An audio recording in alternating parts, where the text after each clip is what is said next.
Good morning. It's November 20th. This is to my liberal friends.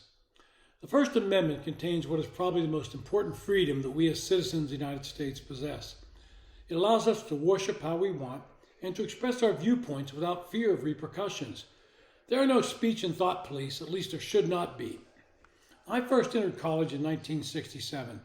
This was higher education. It was expected that as a student, we would be exposed to various ideas and viewpoints. We were expected to debate these different concepts and derive at what we believed. I heard speakers from all sides of the political spectrum, and they all challenged me to come to some conclusion about where I would fall on these ideas. Well, somewhere along the way, the concept that ideas would be exchanged on colleges' campuses has all but disappeared. Liberal academics dominate the faculty at most major institutions, and with it come students who are imbued with the same liberal mindset. Over and over, we have watched conservative speakers be denied the right to speak, or to have liberal faculty and students attempt to shout them down when they're able to speak. In the minds of these intellectuals, only those that agree with them should be permitted to express their views. Opposing viewpoints are not to be considered in academia these days. Now, college presidents have allowed campuses to become institutions of conformity. In a 2014 commencement speech at Harvard, Michael Bloomberg warned that many of America's top colleges have become Soviet-like in their lack of viewpoint diversity. He noted 96% of donations from Ivy League faculty and staff in the 2012 presidential election went to Barack Obama, while only 4% went to another Harvard alumnus, Mitt Romney. And the trend's only gotten worse, but it's not new. Unsettling data from the Foundation for Individual Rights and Expression starkly underscores the prevalence of self-censorship among students.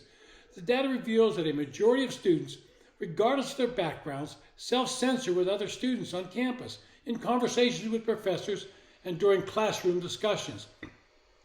College administrators have let a culture of self-censorship and anti-Jewish bigotry fester on campus. For all the talk about inclusion, tolerance, and acceptance of difference, students do not think that they can speak freely. And the numbers don't lie. That institute's data shows that more than 2 in 5 students state that only somewhat clear that the administration protects free speech on campus. Another 36% said it's not clear that their administration protects free speech on campus.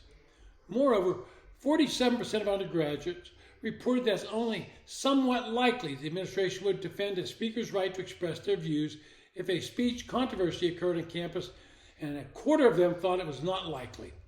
Over the past decade, this combination of campus conformity and intolerance has only gotten worse.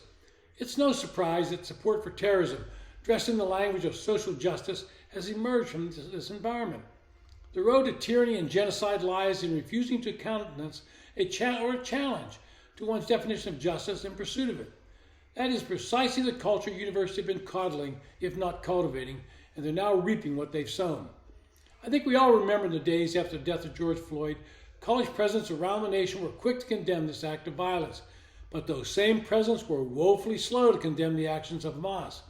Instead of issuing statements on selective issues, college presidents should adopt the policy that the University of Chicago has stuck to since 1967, when it declared, quote, "The university is the home and sponsor of critics. It is not itself the critic," end quote. Only a few other universities have adopted this policy. But now we have these liberals in a dilemma. The terrorist attack on Hamas on October 7th has forced these liberals to demand that they be allowed to express their opposition to Israel defending itself. But what will be their reaction going forward when someone who does not conform to their liberal ideology is invited to speak at some forum within the university? And it's getting interesting now that all of this anti-Semitism has emerged on these campuses.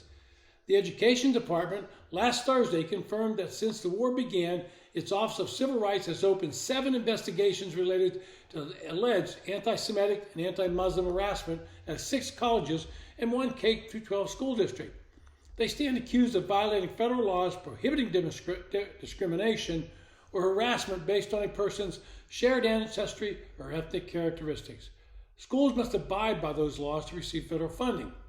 Being politically correct, they've had to include any form of Islamophobia in their investigation. Most of these schools are in the Northeast, and 3 of them are these prestigious Ivy League schools, Cornell, Columbia, and Penn. But as I mentioned, this will create a real problem for those demonstrating against Israel and in support of Palestinians. They're saying this is about free speech, and they have the right to protest and to speak out. They are primarily liberal students, and how will they react when this is over in the future? As I've said, some conservative speakers invited to speak on their campus. You and I both know the answer.